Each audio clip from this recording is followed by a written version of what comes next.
you start using or collecting images for your projects, it's a good idea to sign up for an account in any of the stock imagery sites. I have some 4 here for you: Getty, iStock, Shutterstock, Corbis. There are many other ones, and for our exercises, it's totally okay just to use a Google search. But for any real project, you're going to have to either get photography from a professional photographer, or you're going to have to buy photographs from stock imagery, or use some other Creative Commons unlicensed image. So I'm going to just click on this Getty link here, and I've already done it a few times. So I won't take you through the process of signing up for an account, but for these exercises, I think it's a good idea if you do sign up for an account. It's going to give you some functionality within the website that you can't have if you're not signed in. So sign in for an account, and then we can go through the next step. So for instance, we're going to be creating a calendar image. So this is if you use the persona of the athletic woman. Maybe we can think of an image to search might be woman surfing. That might be. Oops. Now, there's going to be a lot of women surfing. So we want to limit the search. Let's just see how many images this brings up. 4,581. I personally do not want to search for through all those images. So one thing that I'm going to, oh, that's good to know. Lightbox is converted to board. So one thing I know that I want to make sure that this search is just looking at. I don't want to be finding illustrations, so I'm just going to check photography, and it's going to limit the search somewhat.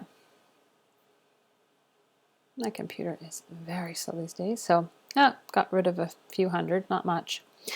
Ooh, and I also want to do, because it's a calendar, I just want horizontal, I don't want vertical. If that's going to change. So there was 4,300, now there's 3,100. I can click on number of people, since I want one person, I don't want a group of people. That might be one to also change. So we went from 3,100 to 1,417, and let's make sure that we have an adult, a young adult. She was supposed to be 20, she is 24, so that might change the search as well. Let's just see what we got here. So it went from 1,300 to 773. Now, that might seem like a lot, but it's actually only 8 pages to click through. And if we hover over these little frames here, we can see what we're getting. So choosing the right photography is going to, you have to think about your persona. So we might not want an image like that. We might want a clothed woman. We might just want a detail, like that might be something that we want to consider. So when we're considering images, and we don't want to just we want to collect them all in one place. So we have we can kind of collect all maybe some options. So I'm going to create a board. It used to be called Lightboxes, so let's call this now a board. So if you sign in Getty or any of the other stock imagery sites are going to allow you to create boards. And what that really means is that we're going to add to shopping. You see these little icons here, add to basket, or I can add, where's the Lightbox? Oh, it's completely changed. So what happens here? Embed, no. More like this. So that will give you more images like that. So I think actually, you know what I need to do? I'm going to show you what that is. So boards. It's kind of like Pinterest, right? Where you have, a collection of common things. So, for past projects, I've used shopping, these RF images, Scott, MFB, Aritzia. So I'm going to actually just create a new board. Obviously, they've taken the terminology of Pinterest, and I'm going to call these calendar. Create. There. So now I'm going to, you can invite and share. So that would be if you want to invite a client to view the images that you've collected. Say, I'm going to go back to search, to creative here. You also have the option to rights manage, which means that every time that image is used, the photographer is going to get a little bit of money. You might want to choose photographs that are royalty free, meaning that you just have to pay one price to use them. It's always kind of, if you want to keep costs low, it's always a good idea to use royalty free. So I'm going to go back and search for Surfing Girl.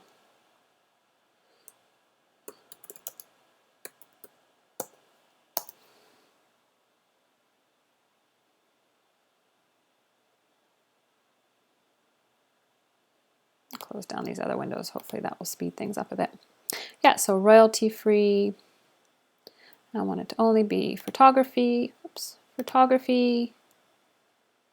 Oh, my computer is really slow right now. I want it to be horizontal. Oops, photography, horizontal.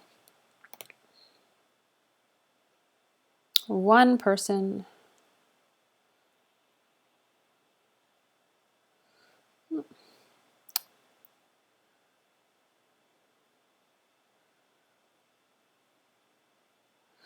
I think my internet is not working fantastically right now as well. It's a little, everything is very slow. So again, we just wanted one person. There we go. Oh, sorry about this. It's not making this demonstration really that exciting. But you remember from what we just did, what were the attributes that we wanted this photograph to look like. So now if I go back and I'm going to start collecting images, maybe something like that. So add to calendar, there it is. So because I've already selected the calendar board, I can just click on that and it's gonna just put that in there for me. Oh, I only got 13 results now. That's not exactly what we want. What did I do here? Oh, right, because we just did royalty free. So we limited. So these are just images that are royalty free. If I now check all images, you're going to get many more results. Oh, only 19 now. So you can just, what did I change here? One person, young adult. I thought I had about 13 to choose from, 1,300, but or 700, but I don't seem to. But you can change your search options to kind of see all different things that none of these I'm really, really loving. So I'm going to all images, photography, horizontal, one person. Maybe I'll just expand this to 2 people and see what we get. Maybe something like that. So I'll click on that little box and that will save it to my board. Maybe something like this. You know, click on a few. You know, think about what your persona, what kind of image your persona like. Read the information that I have, the additional resources I've reading about how to choose photography. When I go now to that there, and I will be able to see all of those images that I chose. So now if I want to use those images, I can just click on any one of those. It will come up in a new window and I can either buy it, I can calculate the price, but in this case we just want to download a comp. So I just want to use this image and it's going to take me through the legalities and it should just download it to my desktop. Show in Finder. There you go. There it is. So I can now use that image in my InDesign projects. And it's going to be the same for pretty much any website. So I would recommend using Getty as your first choice. It has some really beautiful images. iStock and Shutterstock and Corbis are going to be basically exactly the same thing. So create create a Lightbox, create an account first that will allow you to, sorry, not a Lightbox, a board in the case of Getty, and they might be still called Lightboxes in the other websites. And then you can search for the image that you want.